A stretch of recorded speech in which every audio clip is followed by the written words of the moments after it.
შარდის შეუკავებლობა ბავშვებში. იმიტომ საკმაოდ გავრცელებული პრობლემაა, რომელსაც ძალიან ბევრი მიზეზი შეიძლება ჰქონდეს.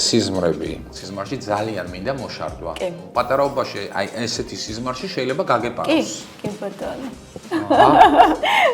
შარდის ბუშტი არის გადავსებული და ამის ახმას აკეთებს ნერვული სისტემა. აი გადაყენების დროს შობლები როდებიან ეს ფშიფში მითია თუ რამეს აკეთებს ამ შობელს ყავს ახალშობილი გოგონა პირობითად ვამბობ და არასწორად ბანს ამან შეიძლება თუ არა ეს მძიმე დაავადება გამოიწვიოს. რა თქმა უნდა. ბავშვი ვერ შარდავს, ხდება ორგანიზმში წყლის შეკავება და შეშუპება. პირველი ნიშანი არის დილით თვალების ირგვლივ პერიორბიტული შეშუპება, რასაც ჩვენ უწოდებთ. ისეთი სიმპტომი, როგორც არის სისხლიანი შარდი, ანუ ჰემატურია. ეს ის სიმპტომია, რომელსაც არასდროს მშობელი არ უგულელყოფს. როგორია შენი გადარჩენილი ბავშვების სტატისტიკა?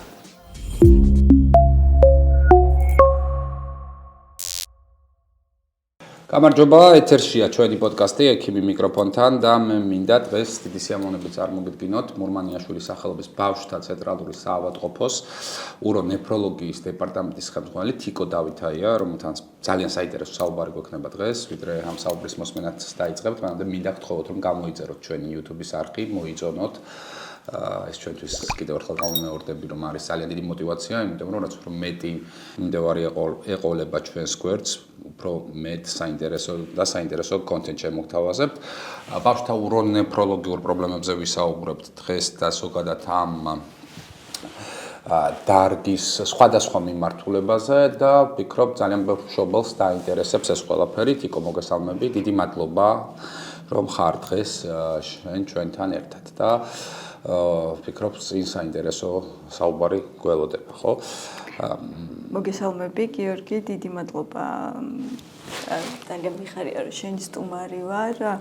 სხვათა შორის უყურებ შენ პოდკასტს, მოგონი დასაწყისიდან ყველა შენი სტუმარი ძალიან საინტერესო და გამორჩეულია და ჩემთვის ძალიან დიდი პატივია ამ პოდკასტში მონაწილეობის მიღება. პირიქით, რას ამბობ, ჩემთვის არის ძალიან დიდი პატივი რომ შენ ხარ ჩვენი სტუმარი, იმიტომ რომ ხო, ამ მიმართულებაში შენ ხარ საქართველოში ერთ-ერთი ძალიან მაღალი რანგის პროფესიონალი ექიმი და ეს კომპლიმენტ ჩემი რა ვიცი, ბევრი წლიანი ნაცნობობისა და დიდი გამოცდილების გამოგეუბნები ამას და ეს მხოლოდ რაღაც ეს მარტივ კომპლიმენტად არ მიიღო, იმიტომ რომ ძალიან სულ განვითარების პროცესში ხარ.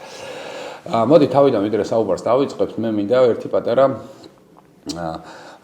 განმარტება გავაკეთო. ნეფროლოგია ჩემთვის, როცა სტუდენტი ვიყავი, ყველაზე ერთ-ერთი რამდენიმე რაღაც ვერ ვისწავლე რა სტუდენტობის დროს და ერთ-ერთი იყო ნეფროლოგია სიმართლე გითხრა და აი კარგა გვიანობამდე ვერ ვარჩევდი რა განსხვავებები იყო გლომერულონეფრიტსა და მაგალითად პიელონეფრიტ შორის. აი ძალიან მარტივად შეგიძლია ახლა მითხრა რა განსხვავებაა ამ ორ დაავადებას შორის.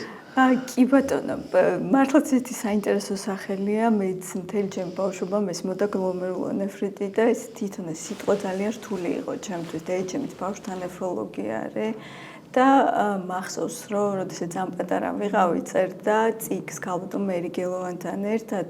ქალბატონ მერიგელოვანი არის საქართველოს ბავშვთა ნეფროლოგიის ყველაზე გამორჩეული ფიგურა, ფაქტიურად ფუძემდებელი ამ დარგის საქართველოში. და დედაჩემი რომ ასევე ბავშვთა ნეფროლოგია მასთან ერთად თან ავტორობით წერდა წიგს გლომერულონეფრიტი ბავშვთა ასაკში და მახსოვს რომ აი ბავშვობაში ეს სიტყვა ჩემთვის იყო ყველაზე რთული გამოსათქმელად და მუდმივად მესმოდა და სამწუხაროდ მაშინ ბავშვობაში და ესე როდესაც მედიცინა ავირჩიე, ნამდვილად არ მიფიქრია რომ მეც ბავშვთა ნეფროლოგი გამოვიდოდი. ნამდვილად არ არის მარტივი სხვაობა პიელონეფრიტსა და გლომერულონეფრიტს შორის. თირკმელი თავისი აგებულებით შედგება სტრუქტურებისგან, ისეთი როგორიც არის გურგალი, რომლის ძირითადი ფუნქცია არის ფილტრაცია, სისხლის ფილტრაცია და გლომერულონეფრიტი ნიშნავს გორგლოვანი აპარატის დაზიანებას, რომელიც უპირატესად არის იმუნური მექანიზმის. პიელონეფრიტის შემთხვევაში ანტიგენ ანტისხეულის კომპლექსი წარმოიქმნება, ხო და ვეღარად, ხო, კარგად იმუნური მექანიზმები, რომელიც სხვა ტიპით შეიძლება იყოს გააქტივებული. რაც შეეხება პიელონეფრიტს, ის არის ზედა საშარდე-გზების ინფექცია, რომელიც გულისხმობს ინფექციურ პროცესს, რომელიც თირკმლის პარენქიმას მოიცავს. რომელი უფრო ძიმედ მიმდინარეობს ხოლმე პიელონეფრიტი ბავშვებში თუ გლომერულონეფრიტი და აი როგორი არის შეფარდება? პიელონეფრიტი არის ინფექციური დაავადება, ერთ-ერთი ყველაზე ხშირი ბავშვთა ასაკში, იმიტომ რომ ეს არის ზედა საშარდე-გზების ინფექცია, ითვლება ბავშვთა ასაკში ერთ-ერთ ყველაზე მძიმე ბაქტერიულ ინფექციად და ხშირ ინფექციად. რაც შეეხება გლომერულონეფრიტებს, ვინაიდან იმუნური მექანიზმები წამყვან როლს ასრულებს, ბავშვთა ასაკში შედარებით იშვიათია. ყველაზე ხშირი ფორმა არის პოსტრეპტოკოკული გლომერულონეფრიტი, რომელიც კარგი მიმდინარეობით და პროგნოზით ხასიათდება და უკავშირდება თვითონ სტრეპტოკოკული ინფექციის გავრცელებას. თუ ქვეყანაში სტრეპტოკოკული ინფექციის გავრცელება მაღალია, პოსტსტრეპტოკოკული ან პოსტინფექციური გლომერულონეფრიტიც შესაბამისად ხშირია. სხვა ტიპის იმუნური გლომერულონეფრიტები ბავშვთა ასაკში საბედნიეროდ შედარებით იშვიათია, იმიტომ რომ თავის მიმდინარეობით უმეტესობა მათგანი გარკვეულად ქრონიკული მიმდინარეობით ხასიათდება და თითოეული ტიპი თავისებურებებით მიმდინარეობს. აი შენ ახლა ახსენე პიელონეფრიტი და ეს არის ზედა საშარდე-გზების ინფექცია, ხომ? ზედა საშარდე-გზების ინფექცია, ესე ვერბალურად რომ გამოვთქვათ ამ ზედა საშარდე-გზების ინფექცია 4 სიტყვას ადამიანებს შეიძლება მარტივად მოეჩვენოს. მაგრამ რთულად მიმდინარე ზედა საშარდე-გზების ინფექციის გამო შეიძლება პაციენტი დაიკარგოს, ანუ დაიღუპოს. კი ბატონო. და აი მაგალითად აი ესეთი ბაქტერია არის ნაწლავის ჩხირი, ეშერიხია კოლის, რასაც ვეძახით, ხო? და ნაწლავის ჩხირისგან დაზიანების დროს შეიძლება ძალიან ძიმედ წარიმართოს და აი ყველაფერი გააკეთოს ექიმმა და ვერაფერი ვერ უშველოს პაციენტს. ამიტომ ამას ძალიან დიდი ყურადღება უნდა მიექცეს. კი ბატონო, ანუ რას გულისხმობთ ზედა საშარდე-გზების ინფექციაში? საშარდე სისტემა შედგება შემდეგი ნაწილებისგან, ეს არის თირკმელი, შარდსაწვეთი, შარდის ბუშტი და შარდსადენი. როდესაც ჩვენ ვამბობთ ზედა საშარდე-გზების ინფექცია, გულისხმობთ თირკმლის ანთებას, თირკმლის პარენქიმის ანთებას, ანუ პიელონეფრიტს. ქვედა საშარდე-გზების ინფექცია არის შარდის ბუშტის ანთება, ცისტიტი, ან შარდსადენის ანთება, ურეთრიტი, რაც უფრო მამაკაცებში და უფრო მოზრდილ ასაკში არის. ზედა საშარდე-გზების ინფექცია, მაგალითად ახალშობილთა ასაკი რო ავიღოთ, ეს არის სეფსისის ნაწილი, ანუ გენერალიზებული ბაქტერიული ინფექციის ნაწილი და რა თქმა უნდა ძალიან მძიმე მიმდინარეობით ხასიათდება. უკვე ახალშობილობის ასაკის მიღმა, როგორც წესი, ეს ინფექცია არის აღმავალი წარმოშობის, როდესაც ბაქტერიული აგენტი ქვედა საშარდე ტრაქტიდან უნდა მოხვდეს ზედა საშარდე ტრაქტში და ნაწლავის ჩხირი ეს არის ბაქტერია, რომელიც არის კუცნაწლავში დასახლებული, თუმცა თუ მოხვდა საშარდე სისტემაში, იწვევს ძალიან მძიმე ანთებას პიელონეფრიტის. არასწორმა ჰიგიენამ შეიძლება თუ არა გამოიწვიოს. მაგალითად, შობელს ყავს ახალშობილი გოგონა პირობითად ვამბობ და არასწორად ბანს ტანს. ანუ ამან შეიძლება თუ არა ეს მძიმე დაავადება გამოიწვიოს. რა თქმა უნდა, პირველ რიგში ეს არის ჰიგიენური ნორმები, სწორი ჰიგიენა, ადეკვატური ნაწლავთა მოქმედება, ადეკვატური საშარდე სისტემის მხრივ შარდის გამოყოფა, ამიტომ არის, როდესაც ჩვენ გვაქვს ხშირი ინფექციები, ყოველთვის უყურებთ რამდენად საშარდე სისტემა ფუნქციონირებს ნორმის ფარგლებში. ხო არ ხდება შარდის უკუასროლა, ხო არ გვაქვს შეიძლება ეს ანატომიური დეფექტი იყოს. კი ბატონო, რასაც რეფლუქსი უწოდებთ ხოლმე, შარდის ბურჯ შარდსაწვეთის რეფლუქს. ხო არა გვაქვს სადმე საშარდე სისტემის დონეზე ობსტრუქცია, ანუ შარდის დინებისთვის წინააღმდეგობა. რაც შეიძლება იყოს მენ შარდსაწვეთის დონეზე, შარდსაწვეთის შარდის ბუშტის შეერთების დონეზე, ან თუნდაც შარდსადენის დონეზე, ურეთრის სარქველების სახით და ასე შემდეგ. თვითონ რატო აქვს ჩვენთვის ძალიან დიდი მნიშვნელობა საშარდე გზების ინფექციას, გარდა იმისა, რომ რა თქმა უნდა მძიმე ბაქტერიული პროცესია, რაც ზეგავლენას ახდენს ბავშვის დაზე, განვითარებაზე და იმ პერიოდის განმავლობაში ეს არის დიდი სტრესი, როგორც ბავშვისთვის, ასევე ოჯახისთვის, ითვლება, რომ ამ ინფექციას აქვს პოტენციალი, ესე ვთქვათ, დიდობაში შემდგომ გარდა იმისა, რომ მორეცლივე მიმდინარეობა კონდეს, პლუს ეს არის ნაწიბური თირკმლის ქსოვილში. და ნაწიბური წინაპირობაა, რომ ის უბანი იყოს ფუნქციურად დაზიანებული. თავისთავად ბევრი ნაწიბური უკვე თირკმლის ფუნქციაზე ზეგავლენაა. და არსებობს ესეთი კვლევა სინტიგრაფია, რომელიც შეგვიძლია ინფექციის გადატანიდან 6 თვეში ჩავატაროთ და თუ ვნახეთ ჩართვის დეფექტი, კეთდება საქართველოში თოდუას კლინიკაში, იაშულში არ არის აპარატი, სინტიგრაფია, რომელიც უკვე გვაძლევს წარმოდგენას, წარმოიქმნა თუ არა ნაწიბური, რაც უკავშირდება დაუშვათ გადატანილ ინფექციას. და თუ წარმოქმნილია მე რა შევ სტენს აკეთებთ ან რამეს. და დაუშვათ მრავლობითი არის რისკი დაუშვათ თირკმლის ფუნქციის დროთა განმავლობაში დაქვეითების მაღალია, ამიტომ ისეთი პაციენტების მეთვალყურეობა უფრო ხშირია. გასაგები არის. ერთი შეკითხვა მინდა დაგისვა, ხო, ეხლა შენ ნაწიბურებზე ისაუბრე, მაგრამ ბავშვობაში გადატანილმა ინფექციები არის თუ არა პირდაპირ კავშირში იმასთან, რომ ზრდასრულობაში ამ ადამიანს თირკმლის სერიოზული პრობლემა შეიძლება გაუჩნდეს. ზოგადად ძალიან ბევრი საინტერესო ფაქტორი არსებობს თირკმელთან მიმართებაში მოზრდილობის ასაკში, როგორი იქნება თირკმლის ფუნქცია. მაგალითად, დღევანდელ დღეს ჩვენ ვიცით, რომ თუ ადამიანი არის დღინაკლი, დაუშვათ, არის ვადაზე ადრე დაბადებული, ალბათობა იმისა, რომ თირკმლის სრულფასოვანი განვითარება მოსაწყობნის პერიოდში არ დასრულდა ადეკვატურად, არის ძალიან მაღალი. ამიტომ ისეთ ინდივიდებს მოზრდილ ასაკში შეიძლება ქონდეთ მაღალი არტერიული წნევა ან თირკმლის ფუნქციის დაქვეითება, რაც არასრულფასოვან ნეფროგენესთან, ანუ თირკმლის ჩამოყალიბებასთან ქონდეს საქმე. ამიტომ არის, რომ თუ ბავშვი იბადება მცირე წონა, ან იბადება დღინაკლი, ეს არის ის ჯგუფი, რომელიც ჩვენ აუცილებლად მოზრდილ ასაკში უნდა გვყავდეს მეთვალყურეობის ქვეშ, იმიტომ რომ ესენი არიან რისკ ჯგუფები. ანუ ერთ-ერთი რისკ ფაქტორი არის დღენაკლულობა, ხო? კი ბატონო, ერთ-ერთი რისკ ფაქტორი არის საკმაოდ მნიშვნელოვანი.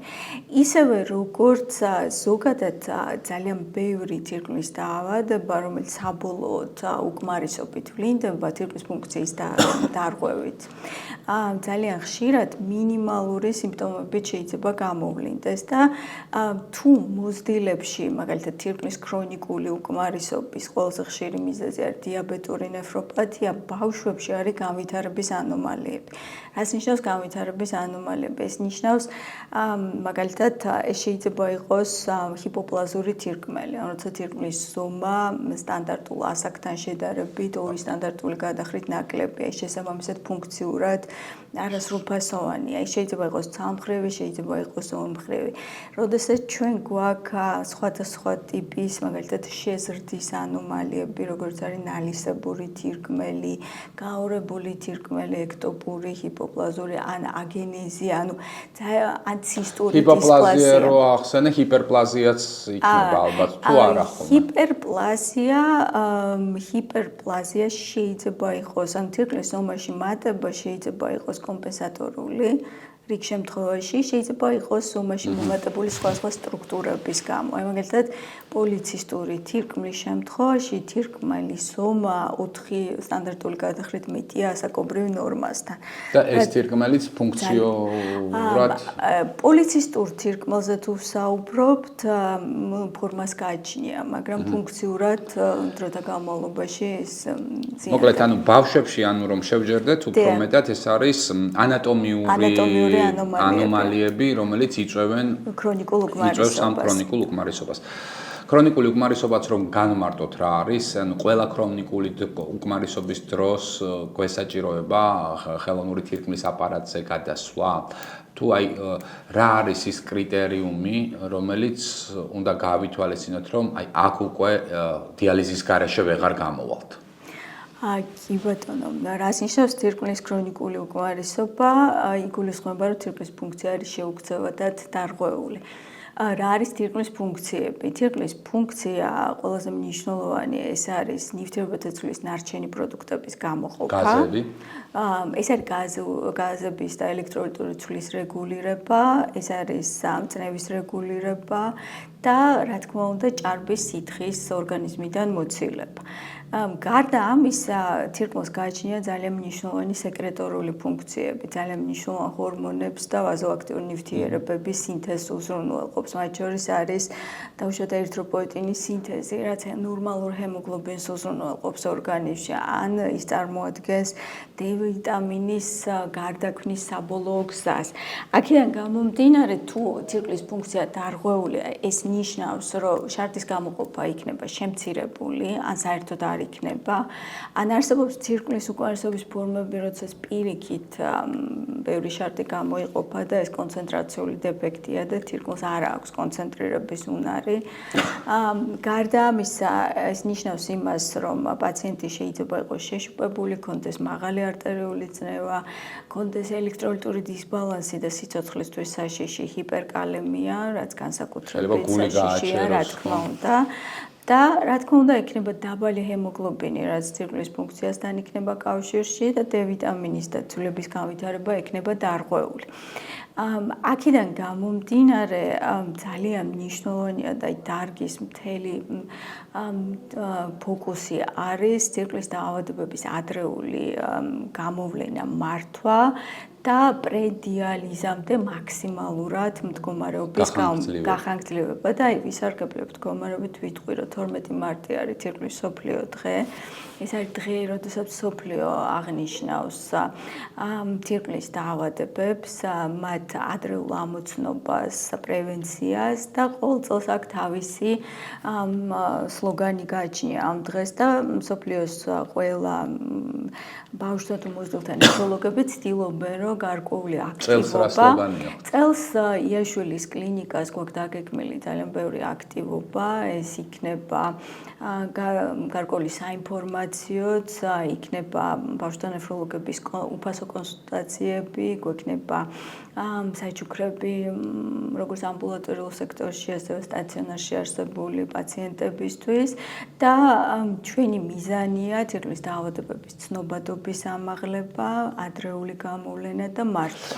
როდესაც თირკმლის დაავადებების ცნობადობაზე ვსაუბრობთ, ალბათ არის რაღაცა ტიპის შეცდომები, რასაც უშვებენ ხოლმე მშობლები და რაც განაპირობებს გვიან მიმართვიანობას ექიმთან. სამი ძირითადი შეცდომა დამისახელე, რასაც მშობლები უშვებენ, რომ არ მიდიან და თავად გაუღვლის. კი ბატონო, პირველი ერთ-ერთი რაც გავრცელებულია საქართველოში ძალიან ხშირად რაც მესმის, ეს არის მუცლადყოფნის პერიოდში ძალიან კარგად კეთდება უკვე ულტრასონოგრაფია და ძალიან ხშირად როცა მუცლადყოფნის პერიოდში ხდება ჰიდრონეფროზის გამოვლენა, რაც ნიშნავს ჰიდრონეფროზი, ეს არის თირკმლის მენჯის და ფიალოვანი სისტემის, იქ შემთხვევაში შარდსაწვეთის გაფართოება. ძალიან ხშირად ეუნებიან, რომ გაჩნდება ბავშვი, მოშარდავს და თუ მოშარდავს, ეს ნიშნავს, რომ ყველაფერი კარგად არის.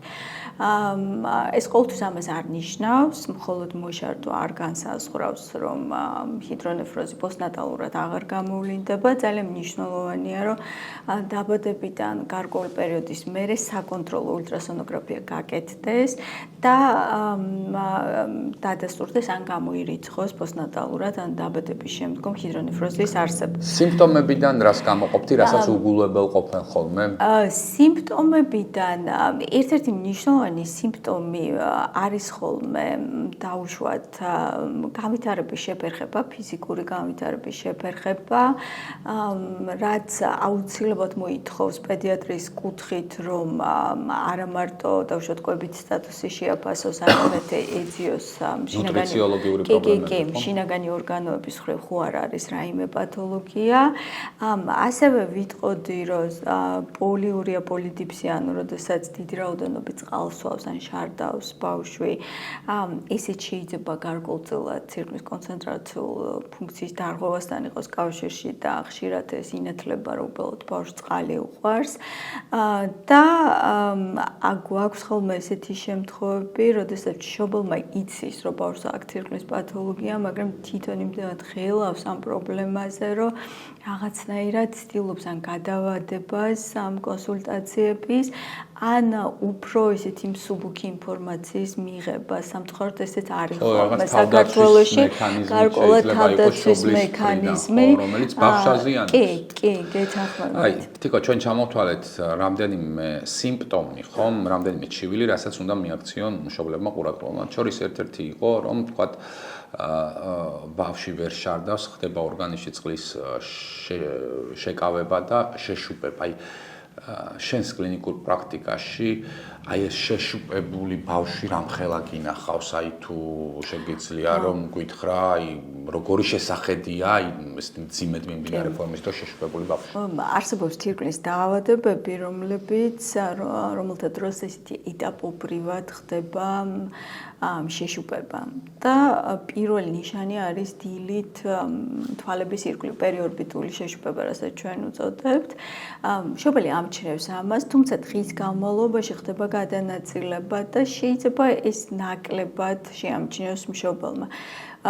ამ დაავადებას ქვია ნეფროზული სინდრომი, რომლის დროსაც ძირითადად უკვე მომართავენ ხოლმე მშობლები, როდესაც მასიური შეშუპება არის. იმიტომ რომ ეს პირველი ეტაპი ზოგჯერ იპარება და ეს გარკვეულწილად ახსნადია. თუმცა არსებობს თირკმლის დაავადებები, რომელიც უფრო ესეთი უფრო სწრაფად ვლინდება და უკვე გამორიცხულია, რომ მშობლის ყურადღების ქვეშ არ მოექცეს, ისევე როგორც ისეთი სიმპტომი, როგორც არის სისხლიანი შარდი, ანუ ჰემატურია. ეს ის სიმპტომია, რომელსაც არასდროს მშობელი არ უგულველყოფს. სხვა სიმპტომებისგან განსხვავებით, რომ ვიზუალურად ეს არის იმდენად ისეთი შემაშინებელი, როდესაც მაკროჰემატურია, რაც ვიზუალურად არის სისხლიანი შარდი, რომ ეს პაციენტები როგორც წესი აუცილებლად მოყავთ ხოლმე. და რა არის ხოლმე დიაგნოზი? ძალიან ბევრი მიზეზი იმალება მაკროჰემატურიის უკან. ძალიან ხშირად ესეთი ნეფროლოგის პრაქტიკაში საკმაოდ რთული დასადგენია დიაგნოზი, იმიტომ რომ შეიძლება ეს იყოს მხოლოდ ერთადერთი სიმპტომი. ანუ აბსოლუტურად კარგად ჩარდავდეს ბავშვი, არ იყოს შეშუპებული, არ ქონდეს არტერიული წნევა, თირკმლის ფუნქციური სინჯები იყოს ნორმაში, ყველაფერი იყოს წესრიგში, მაგრამ მას ქონდეს სისხლიანი შარდი. და ეს სისხლიანი შარდი მეორდებოდეს პერიოდულად ან მუდმივად იყოს. პირველი, რასაც ჩვენ ვაფასებთ, არის რა არის დაუშვათ, რა არის პირველადი, როგორ ვთქვა, ესე ადგილმდებარეობა, წყარო ამ მისი, რა ქვია, სისხლიანი შარდის, ეს არის გორგლების დაზიანება თუ ქვედასაშარდე სისტემა. ამას ვადგენთ შარდში ერითროციტების ფორმის შესწავლით და ეს ერითროციტების ფორმა, მაგალითად თუ გვაქვს აკანტოციტი, რაც შეცვლილი ერითროციტია 5%-ზე მეტი, შეგვიძლია რომ თამამად ვთქვათ, რომ ეს არის გლომერულოპათია, რომელიც მოითხოვს სპეციფიურ კვლევას. ასე რომ ეს ცოტა უფრო ისეთი ღრმა დეტალებია ნეფროლოგიის, რომელიც ხომ შეიძლება ისეთი. ხო, მაგრამ შენ მართალი აღნიშნე, რომ თქვა შეიძლება რაღაც სხვა სიმპტომები გამორჩეს, მაგრამ როგორც კი თქვა შარდში სისხლი ჩნდება, მაშინვე უკვე ექიმს მიმართავენ ხოლმე. აი ჰიგიენაზე კითხე და რაღაცნაირად ცოტა მინდა რომ უფრო კონცენტრირებული პასუხი გავცეთ, ანუ ბავშვის მოვლასთან დაკავშირებით რა მნიშვნელობა ყოფს? თუნდაც სწორად ბანას რა მნიშვნელობა შეიძლება ქონდეს, თქვათ ეს ინფექციური პიელონეფრიტის განვითარებისთვის? ჰიგიენას აქვს დიდი მნიშვნელობა, იმიტომ რომ ანატომიურად გოგონა და ვაჟი განსხვავდება ერთმანეთისგან. ვაჟი მეტნაკლებად უფრო დაცულია ინფექციებისგან, თუმცა ითვლება, რომ წლამდე ასაკში ვაჟებში უფრო ხშირია საშარდე გზების ინფექცია ვიდრე გოგონებში. შემდგომ ნებისმიერ ასაკში მდედრობითი სქესი არის რის ფაქტორი, რომ მას ინფექცია დაემართოს ანატომიიდან გამომდინარე. ითვლება, რომ გარკვეულწილად საფენი არის ექსპოზიცია ინფექციასთან, ამიტომ მნიშვნელოვანია მისი დროული გამოცვლა, მნიშვნელოვანია რომ ჰიგიენურად სწორად მოხდეს გაწმენდა და ასევე ყოველთვის უნდა დავაკვირდეთ რომ ნაწლავთა მოქმედებაც იყოს რეგულარული, იმიტომ რომ ძალიან ხშირად შეკრულობაც არის რეზერვუარი ინფექციისთვის და შეკრულობაც გარკვეულწილად შეიძლება განაწყობდეს ინფექციების მიმართ. კეთილი, შეკითხვა მინდა დაგისვა, როდესაც მშობელთან კომუნიცირებ, რომ ჭირდება ბავშვს ხელოვნური თირკმლის აპარატზე გადასვლა. როგორ იღებენ ხოლმე ამას და თუ ქონია შემთხვევა, რომ აი ჩაგიტარებიათ დიალიზი და დიალიზის შემდეგ, რამდენიმე დიალიზის შემდეგ შარდით თავად წამოსულა და ანუ მას მერე აღარ დასჭირვებია ეს დიალიზი. ძალიან საინტერესო თემა, აი პრაქტიკულად ჩემთვის ამ საკითხთან დაკავშირებით, ჩემი დავუშვათ პრაქტიკის განვითარება სწორედ აი დიალიზის მშობელთან საკითხების აი როგორ ბიოეტიკური ნაწილების ევოლუციასთან არის კავშირში. ზოგადად რა თქმა უნდა ძალიან მძიმეა მშობლისთვის ეს საკითხი, როდესაც შენ ისაუბრები, რომ მიშვილს ჭირდება დიალიზი, თუმცა ეს საკითხი წლების წინ იყო უფრო რთული და მძიმე და რიგ შემთხვევაში მიუღებელი, იმიტომ რომ ეს პროცედურა საკმაოდ მძიმედ აღიქმებოდა, გარკვეულწილად როგორც გარკვეული განაჩენი. დღევანდელ დღეს ნამდვილად შემიძლია ვთქვა, რომ აბსოლუტურად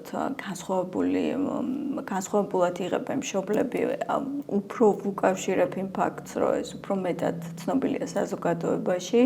ცნობილია იმ თვალსაზრისით, რომ დიალიზი პრაქტიკულად სიცოცხლის შენარჩუნების ტოლფასია იმ პაციენტებში, რომელთაც აქვთ თირკმლის მწვავე თუ ქრონიკული უკმარისობა, მწვავეს აძლევს საშუალებას, რომ თირკმელმა აღიდგინოს ფუნქცია და მანამ სანამ აღიდგენს ანაცვლებს მის ფუნქციას და პირიქით ეს არის ძალიან დიდი შესაძლებლობა რომ ბავშვის სიცოცხლეს საფრთხე არ შეექმნას მანამ სანამ ჩვენ ველოდებით რომ მისი ფუნქცია აღდგება და რა თქმა უნდა თუ დიალიზის პროცედურა ტარდება სტანდარტების შესაბამისად ძალიან კარგი შესაძლებლობაა რომ პრაქტიკულად მყავდეს ბავშვი რომელიც არ იქნება შეშუპებული, რომელსაც არ ექნება ელექტროლიტური დისბალანსი, მაღალი წნევა, მიუხედავად იმისა, რომ არ არის შარდი. ხო, იმიტომ რომ ეს ყველაფერი ურთიერთკავშირშია. შეიძლება ვთქვა ისიც, რომ ჩვენი საუბარიც მშობელთან, რა თქმა უნდა, დროთა განმავლობაში კიდევ უფრო დაიხვეწა და ძალიან ბევრ ფაქტორს ვითვალისწინებ, როცა ვესაუბრები, იმიტომ რომ აბსოლუტურად გასაგებია ის ემოციები და შეგრძნებები, რაც შეიძლება ამ პროცესთან იყოს დაკავშირებული და აბსოლუტურად გასაგებია, რომ პირველ ეტაპზე მშობლისთვის შეიძლება ეს იყოს ძალიან მიუღებელი. აქვე ერთი შეკითხვა მიჩნდება, თიკო, არ ვიცი ეს როგორ იყო პატარებში, მაგრამ ჩემი დაკვირვებით ეს წლების წინ გეუბნები 10-15 წლის უკან მოზრდილი ადამიანების პოპულაციაში, რომლებიც იყვნენ თირკმლის დიალიზზე, რომლებიც იყვნენ, ძალიან ხშირი იყო ინფექციები, ვირუსული ინფექციები, ეს იყო C ჰეპატიტი, B ჰეპატიტი, მათ შორის აივის შემთხვევების მინახავს. ხო, აი ბავშვებში როგორ არის ესა და აი ეს ძალიან მნიშვნელოვანი დეტალია. კი ბატონო, თვითონ თუ ჩვენ უკვე ქრონიკულ ჰემოდიალიზზე ვსაუბრობთ, რა თქმა უნდა ქრონიკულ ჰემოდიალიზს ახლავს თავისი სხვა ტიპის გართულებები, განსაკუთრებით თუ პაციენტები ძალიან დიდხანს არიან და ვერ ვთავაზობთ დაუშვათ ისეთ მეთოდს, როგორც არის თირკმლის ტრანსპლანტაცია. თუმცა საბედნიეროდ დღევანდელ დღეს საქართველოშიც ეს შესაძლებლობები ყოველწლიურად, ყოველდღიურად ფართოვდება და უფრო მეტი შესაძლებლობაა, რომ საქართველოშიც შევთავაზოთ პედიატრიული თირკმლის ტრანსპლანტაცია, რომელიც იქნება წარმატებული. ამიტომ იმ პაციენტების რიცხვი, რომელთაც ქრონიკულად უწევთ მხოლოდ ჰემოდიალიზით სარგებლობა და აქვთ ინფექციური და სხვა ტიპის გართულებების მაღალი ალბათობა, შედარებით ნაკლებია. აი, რატომ აქ ხონდათ ხოლმე, ანუ აი ეს რატომ ინფიცირდებოდნენ აი ამ დიალიზის დროს, ვერ ირეცხებოდა ეს აპარატები კარგად, ანუ რატომ აი შენ რა მიზეზით ახსნი იმას, რომ აი ეს ადამიანები იყვნენ, ხო, მაღალი ინფიცირების რისკის ქვეშ? პედიატრულ პოპულაციაში ეს პრობლემები შედარებით ნაკლებია, მოზრდილთა ჰემოდიალიზის პოპულაცია უფრო დიდია ქვეყანაში და თავისთავად მოზრდილს თავისთავად ბავშვისგან შედარებით ძალიან ბევრი თანხლები პათოლოგია აქვს და თავისთავად თირკმლის ქრონიკული უკმარისობა და ურემია გახანგრძლივებული გარკვეულწილად იმუნური სისტემის მაინც მეტნაკლებ არასრულფასოვნებასთან არის კავშირში, კათეტერები, სისხლი, მანიპულაციები, რაც ისთან არის კავშირში, ამიტომ ეს თავისთავად ინფექციების რისკი არის. ჰეპატიტებისაც, რომელიც შენ ახსენე. ხო, მაგრამ მე ვფიქრობ, რომ ამაში ეხლა არ ვიცი როგორი სურათია და მე დარწმუნებული ვარ, რომ ბევრად უფრო უკეთესი, მაგრამ აი ის რომ თქვათ ამ ადამიანებში ხშირი იყო მოზრდილ პოპულაციაზე ვსაუბრობ, თქვათ ვირუსული ინფექციები, ეს რაღაც გარკვეულწილად ტვირთი ამაზე სამედიცინო დაწესებულებებზეც მოდიოდა, იმიტომ რომ ხო ან იმაზეც რომ ცოტა იყო დიალიზის აპარატი და შეიძლება ადამიანებს უფრო რიგში დგომა უხდებოდათ და ვერ ხდებოდა მისი სრულფასოვანი სტერილიზაცია. ესეც შეიძლება ყოფილიყო. არ ვიცი, მე ვერ უძებნი ამას ახსნას, მაგრამ რაღაც გარკვეულწილად ალბათ სამედიცინო დაწესებულების პასუხისგებლობაც იკვეთებოდა წლების უკან ამაში, რომ ამაზე ვერ გაგცემ მოსდილებსთან. ხო, მესმის. კარგი, ისევ ბავშვებზე რომ გადავიდეთ და ბავშვებზე ვისაუბროთ, ტრანსპლანტაციაზე მინდა გკითხო, ხო? თირკმლის ტრანსპლანტაცია ერთ-ერთი პირველი იყო ფაქტობრივად, რომელიც საქართველოში დაინერგა, ხო? ხო, ცოცხალი დონორიდან ცოცხალ დონორს. რამდენად რთული არის დონორის მოძებნა, რამდენი კომპონენტს უნდა ემთხვეოდეს რეციპიენტისთვის დონორი? პედიატრულ პოპულაციაში არის შედარებით უფრო მარტივი, რატო? პირველ რიგში, იმიტომ რომ ყოველთვის ძალიან მაღალ პროცენტში მშობელი ყოველთვის არის, რომელიც არის მზად, რომ მის შვილს ესე უანგაროთ, მისცეს ორგანო. ამიტომ ბავშვისთვის დონორის მოპოვება უფრო მარტივი არის, ვიდრე მოზრდილისთვის. მოზრდილის შემთხვევაში ეს უფრო პრობლემებთან არის დაკავშირებული და იმუნოლოგიური თვალსაზრისით, რა თქმა უნდა, მშობელთან ძალიან კარგი შეთავსება აქვს, კარგი შეთავსება აქვს როგორც დედასთან, ასევე მამასთან. პირველ რიგში ვითვალისწინებთ სისხლის ჯგუფს, რომელიც ძალიან მნიშვნელოვანი კომპონენტია, მეორე ეს არის იმუნოლოგიური შეთავსება და უმეტეს შემთხვევაში ბავშვსა და მშობელს შორის ეს შეთავსება არის კარგი. თუმცა, რა თქმა უნდა, არსებობს მთელი რიგი ფაქტორები, რომელიც შეიძლება გაითვალისწინო, ეს ეხება რა დაავადება, რომელმა დაავადებამ განაპირობა ქრონიკული უკმარისობა, როგორია მშობლების ასაკი, როგორია ბავშვის ასაკი, როცა იგეგმება თირკმლის ტრანსპლანტაცია, რამდენად მას შეიძლება მომავალში რეიტრანსპლანტაცია დაჭირდეს და ასე შემდეგ. ოჯახური მდგომარეობა და ბევრი დეტალი. თუმცა თვითონ როგორც მეთოდი და თავისი შედეგებით, რა თქმა უნდა, ვერ შეედრება დიალიზის ვერც ერთ ფორმას, იმიტომ რომ მე ტრანსპლანტაციის შემდგომ საოცარ შედეგებს ვხედავთ ხოლმე. ეს არის სწრაფი ზრდა და უშუალოდ სიმაღლის ჩამორჩენა, რაც ადრე იყო, უკვე შედარებით ნაკლებად არის და პირიქით. ეს ბავშვები მუდმივად იმუნოსუპრესიაზე იმყოფებიან წელი ცხოვრების განმავლობაში. პაციენტები, რა თქმა უნდა, მთელი სიცოცხლის განმავლობაში გარკვეულად იმუნოსუპრესიის სხვა ხარისხია მის შემთხვევაში. რა თქმა უნდა, ტრანსპლანტაციის შემდგომ არის მთელი რიგი მეთვალყურეობა, რომ წლების განმავლობაში გრძელდება და მოზრდილობის ასაკშიც გადადის. ეს არის კონტროლი მედიკამენტებთან დაკავშირებული გვერდითი ეფექტების, ეს არის ინფექციების გააქტივება, რაც შეიძლება მოხდეს იმუნოსუპრესირებულ ორგანიზმში, ეს არის გარკვეული რისკები სხვა ლიმფოპროლიფერაციული გართულებების განვითარების, თუმცა მსოფლიო აღიარებს, რომ ეს არის საუკეთესო მეთოდი. ბუნებრივია.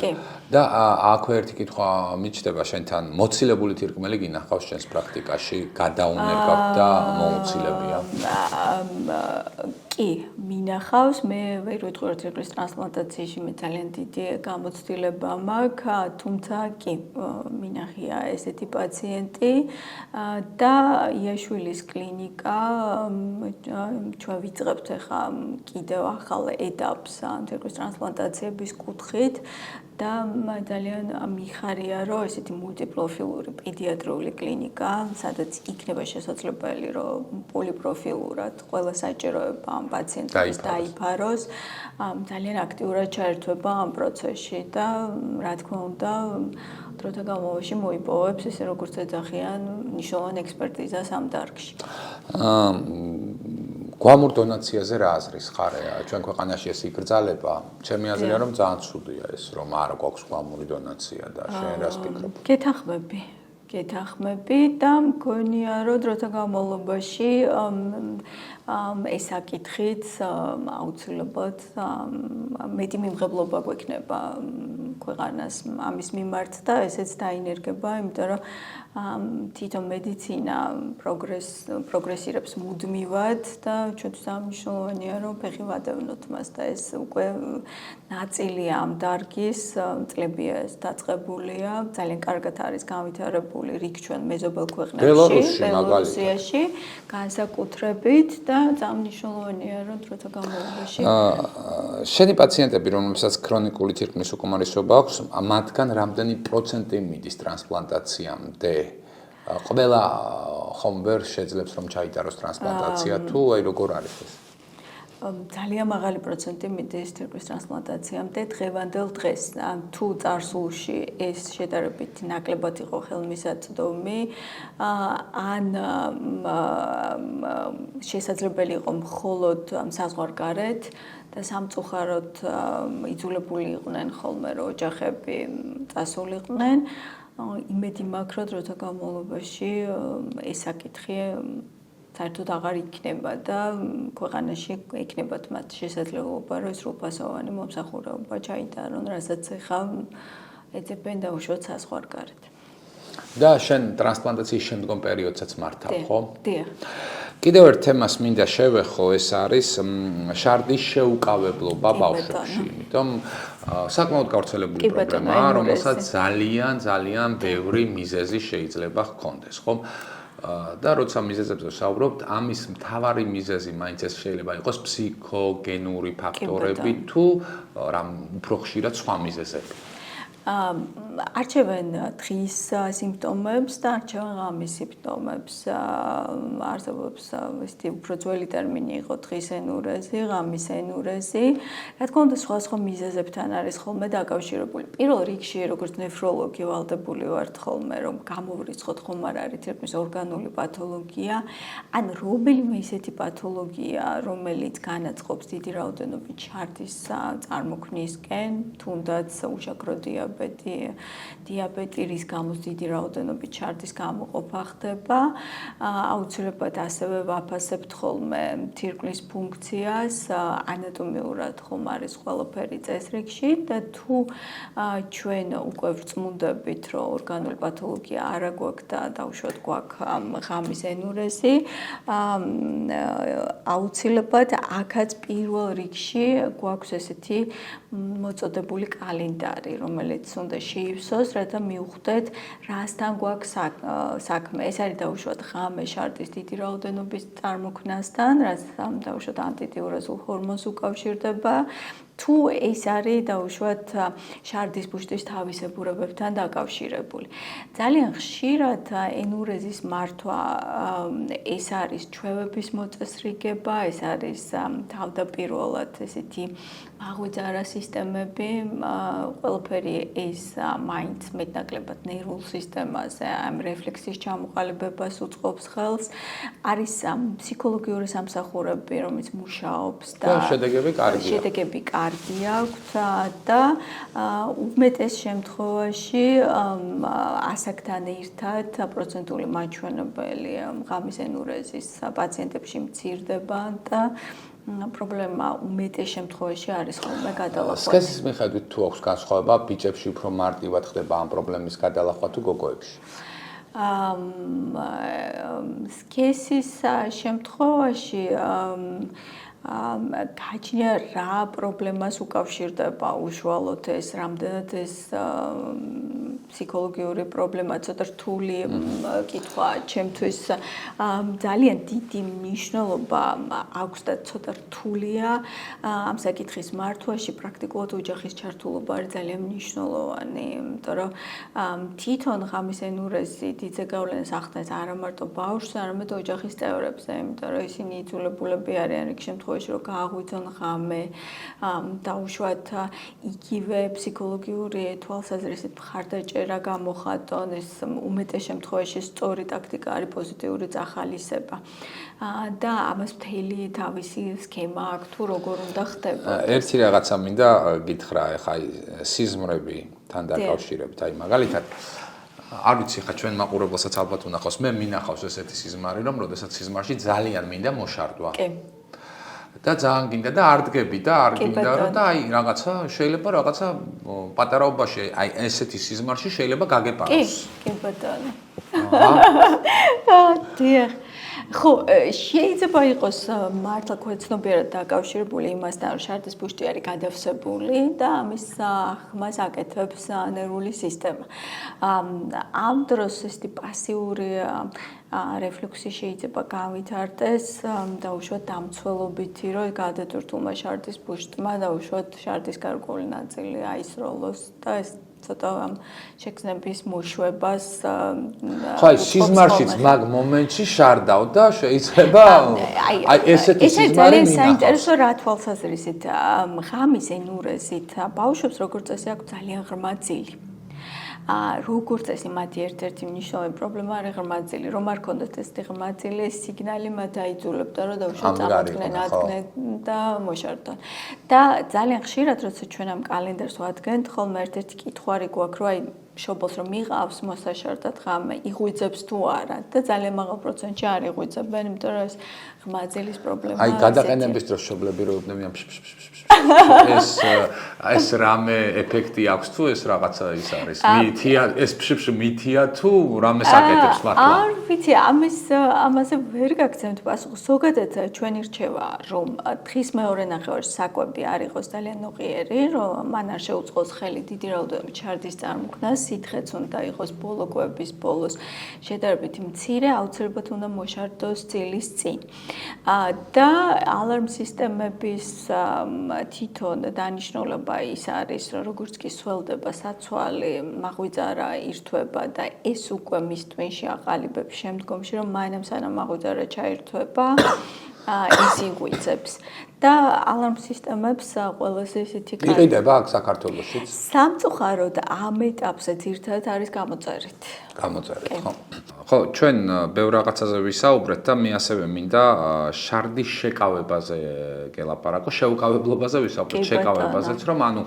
აი იცი რა არის სკოლებშიც იყო ხოლმე ადრე ჩვენი ბავშვობის დროს პრაქტიკა ის რომ მასწავლებელს მაგალითად შეიძლება გეთქვა რომ გამიშვი საჭირო ოთახში და არ გიშვებდა ან თქვათ არსებობენ ადამიანები რომლებიც აი ესე გადადებენ თქვათ ტუალეტში შესვლას და ეს რამდენად საზიანო შეიძლება იყოს თირკმლებისთვის ეს არის ძალიან საზიანო იმ თვალსაზრისით რომ ესეთი რეკომენდაცია არის აუცილებლად რეგულარული მოშარდვა.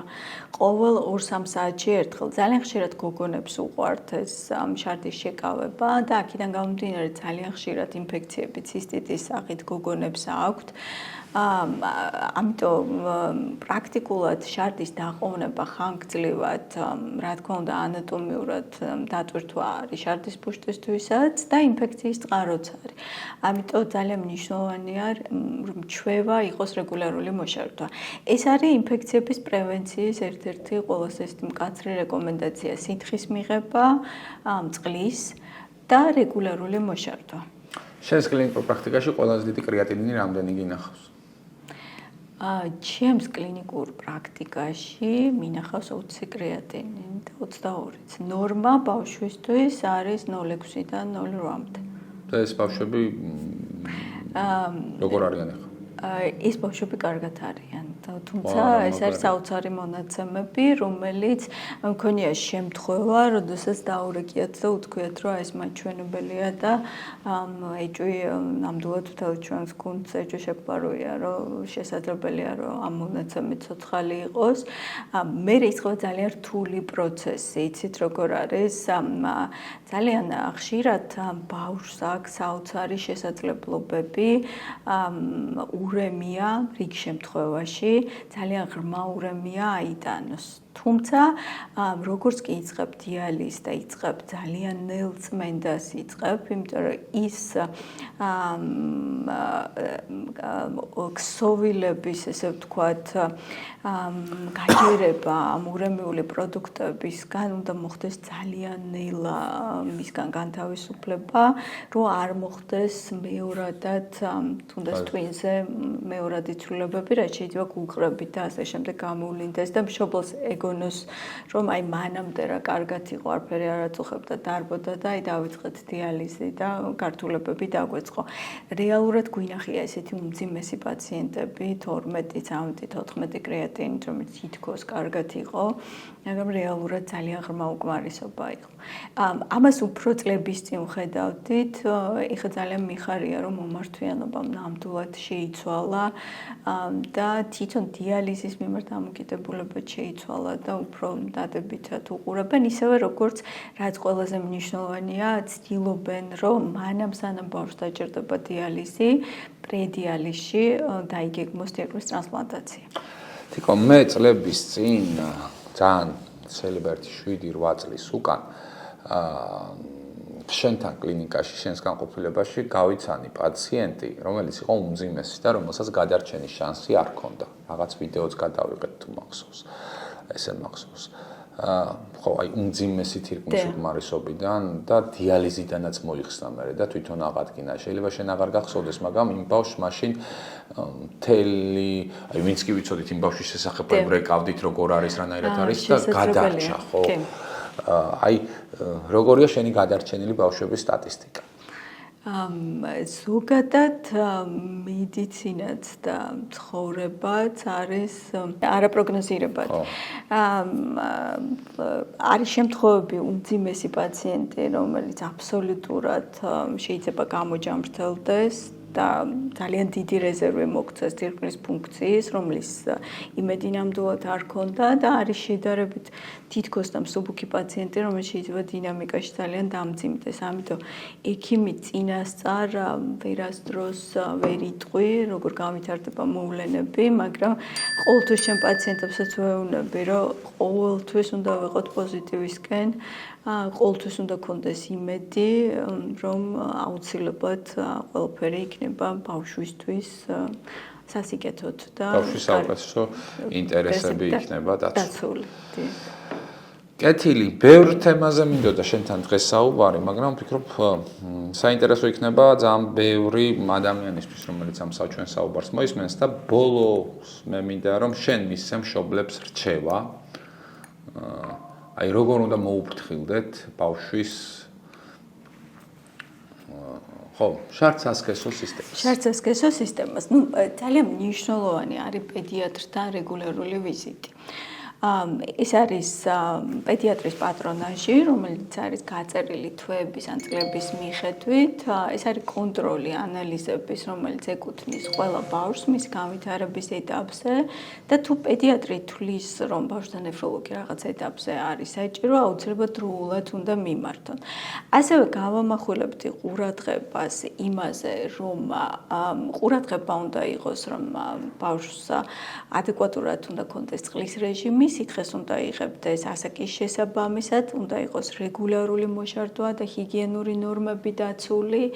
მშობელი უნდა აქცევდეს ყურადღებას, რომ არ ხდებოდეს ისეთი პრეპარატების ჭარბი გამოყენება, როგორიც არის არასტეროიდული ანთების საწინააღმდეგო, მაგალითად იბუპროფენი და ეს იყოს ყოველთვის ექიმთან შეთანხმებით. ყველა ის პრეპარატი, რასაც შეიძლება კონდეს. იბუპროფენისგან თირკმლის უკმარისობა გინახავს. როგორ არის? ხო არა. არასტეროიდული ანთების საწინააღმდეგო პრეპარატები. ასპირინისგანაც?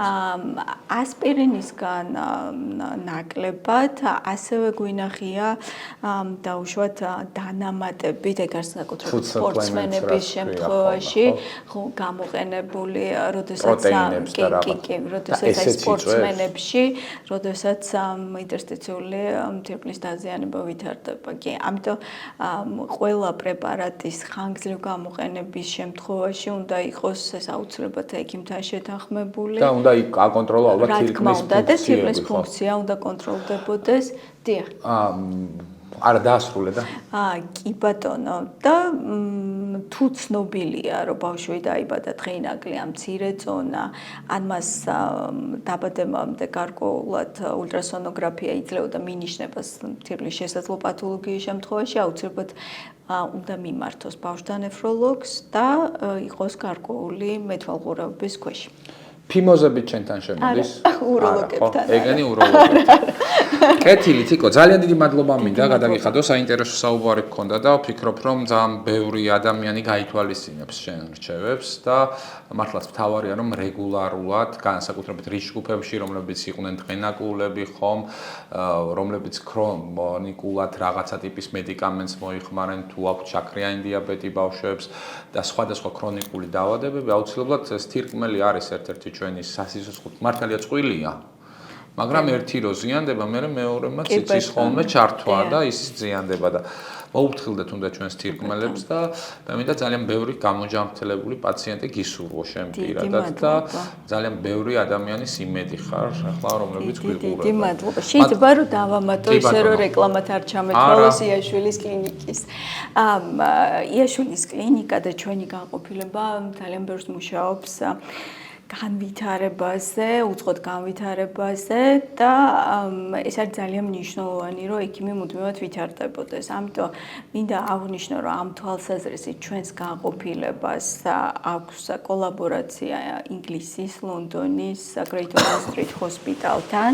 აი ამ კოლაბორაციის ფარგლებში ჩვენ გვაქვს დაგეგმილი რიგი გაცვლითი პროექტები, ეს ნიშნავს, რომ მათი წამყვანი სპეციალისტები ჩამოდიან მარტში ჩვენთან, ჩაატარებენ ძალიან მნიშვნელოვან კონფერენციას ბავშვთა ნეფროლოგიაში, ისევე როგორც ჩვენი ექიმები და ექთნები, გეგმება მათი ესეთი გაცვლითი სამუშაოები, რაც მგონია, რომ ძალიან მნიშვნელოვანია ამ დარგისთვის და ძალიან მნიშვნელოვნად განსაზღვრავს, რომ მომავალში ჩვენი ექიმები გაუტოლდნენ და მათი კვალიფიკაცია იყოს ესეთი წამყვანი. მაგარია ძალიან და მე სულ კითხვები და კითხვები მომდის და ერთ საჩელი კითხები, აი თირკმლის დაავადებები და კვებაზე მინდა კითხო, ესეც ძალიან მნიშვნელოვანია, რა შეზღუდვებები აქვთ პაციენტებს, რომლებსაც თირკმლის ესეთი ძირითადი შეზღუდვები, რომელიც საერთოა ყველა იმ პაციენტისთვის, რომელსაც თირკმლის პრობლემები აქვს. პირველ რიგში ეს არის ჭარბი მარილის გამოყენება, რომელსაც რა თქმა უნდა ვსხუდავთ. ანუ ბავშვებში მარილი არ ვიხმაროთ დიდი რაოდენობით. ჭარბი არ უნდა ვიხმაროთ, რა თქმა უნდა, დასაშვები ნორმების ფარგლებში, იმიტომ რომ მარილი მისის, თუმცა აუცილებლად უნდა გვახსოვდეს, რომ არსებობს თირკმლის პათოლოგიები, რომელიც მარილმკარგველია და აქ პირიქით ბავშვისთვის ძალიან მნიშვნელოვანია. ეს არის რა თქმა უნდა ყველა ის პროდუქტი, რომელიც დაკონსერვებულია და მარილს ჭარბად შეიცავს. თავისთავად შეზღუდულია და აკრძალულია, უკვე თირკმლის ფუნქციის დარღვევის შემთხვევაში ხდება რიგი ნივთიერებების ჭარბი დაგროვება, რომელიც სიცოცხლისთვის, მაგალითად კალიუმი არის საშიში, ამიტომ ყველა ის პროდუქტი, რომელიც ჭარბად კალიუმს შეიცავს, უნდა ხდებოდეს მისი შეზღუდვა, ან უნდა ხდებოდეს მისი რაოდენობების ადეკვატური გათვლა, არის პრეპარატები, რომელიც არის კალიუმის შემბოჭავები, ისევე როგორც ჭარბი ფოსფორსაც აქვს თავისი მავნეზე გავლენა.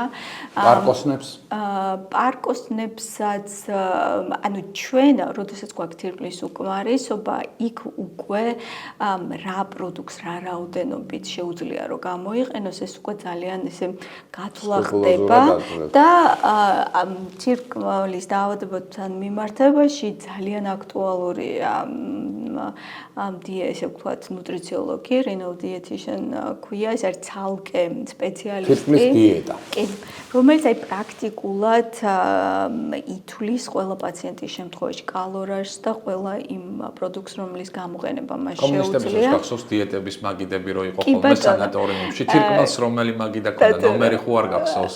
მე მაგდროს არ მოხაწეობდი, თუმცა დიეტჩემისგან მახსოვს ეს თავისებურებები. დღევანდელ დღეს ეს არის უფრო შეცვლილი რა თვალსაზრისით.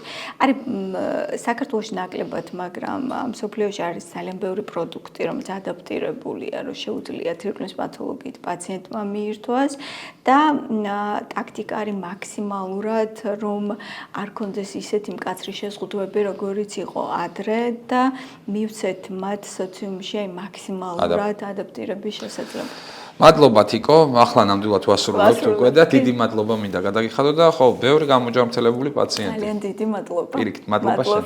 შევხვდებით ერთი კვირის შემდეგ, მე მინდა გთხოვოთ რომ გამოიწეროთ ჩვენი YouTube-ის არხი და მოგვიწონოთ, უყურებდით პოდკასტს ექიმი მიკროფონთან ერთი კვირით გამშვიდობებით.